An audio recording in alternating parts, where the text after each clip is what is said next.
যে এই রায়টা ভিন্নভাবে হইলেও হইতে পারত, হয়নি, যেটা আমার বিপক্ষে গিয়েছে।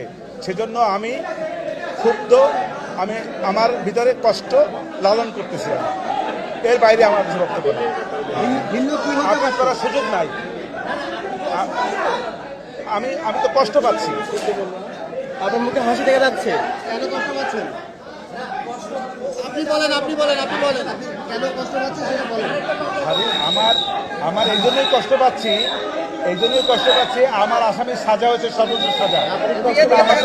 আমাকে কষ্ট দেবে না, আমি কষ্ট পাচ্ছি।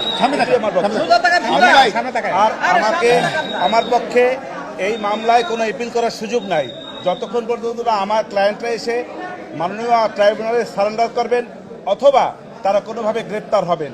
এর আগ পর্যন্ত কোনো এপিলেট ডিভিশনে যাওয়ার আর কোনো সুযোগ নেই। আপনারা তো দেখেছেন যে আমাকে রায়ের কপিও রাষ্ট্র